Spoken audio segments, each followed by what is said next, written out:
पंजाब के मुख्तलिफ इलाकों में सैलाब ने तबाही मचा दी। हर तरफ मकानात, रास्ते, सड़कें, घर सब सैलाबी पानी में डूबे नजर आ रहे हैं। मुख्तलिफ इलाकों से लाखों लोगों की महफूज मकामात पर नकल मकानी का सिलसिला जारी है। पाक आर्मी और इंतजामिया की जानिब से रेस्क्यू ऑपरेशन किया जा रहा है। सैलाब बहुत से इलाकों को डबोने के बाद दीगर शहरों की तरफ बढ़ रहा है। लाहौर में शाहदरा के मकाम पर दरियाए रावी में पानी की सतह मुसलसल कम हो रही है। दरियाए रावी में इस वक्त 78,000 क्यूसेक रेला गुजर रहा है।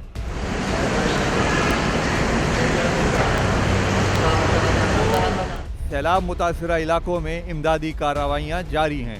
झंग में बड़ा सैलाबी रेला दाखिल होने से 200 के करीब देहात ज़ेरे आब आ गए। सैकड़ों घर पानी में डूब गए। 2 लाख से ज़ायद अफराद बेघर और फसलें तबाह हो गईं। बोरेवाला के इलाका रहीम शाह में सब सैलाब से मुतासरा मर्द व ख़वातीन और बच्चे खुले आसमान तले बैठने पर मजबूर हैं। मुतासरीन के साथ साथ उनके मवेशी भी मुश्किलात का शिकार हैं।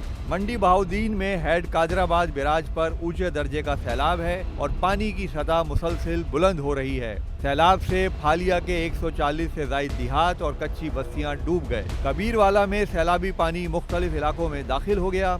लोग परेशानी की हालत में सैलाबी रेले को देख रहे हैं। लोगों को कश्तियों के जरिए महफूज मकामात पर मुंतकिल किया जा रहा है। पंजाब में डिस्ट्रिक्ट इंतजामिया सैलाब मुतासरीन के जानो माल के तहफ़्फ़ुज़ के लिए डिजिटल थर्मल ड्रोन टेक्नोलॉजी का इस्तेमाल कर रही है। थर्मल ड्रोन के जरिए सर्च एंड रेस्क्यू ऑपरेशन किया गया।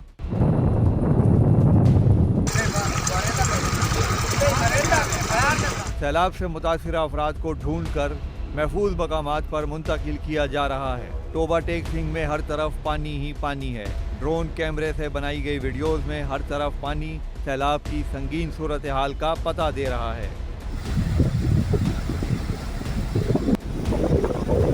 साहिवाल में भी सैलाब की सूरत हाल संगीन हो गई। मुख्तलिफ इलाकों में इमदादी कार्रवाइयाँ जारी हैं। सैलाब की वजह से सियालकोट इंटरनेशनल एयरपोर्ट पर तमाम फ्लाइट ऑपरेशन आर्जी तौर पर मुअत्तल कर दिया गया। एयरपोर्ट से सैलाबी पानी का अखराज जारी है। फ्लाइट ऑपरेशन आज रात 10 बजे तक मुअत्तल रहेगा।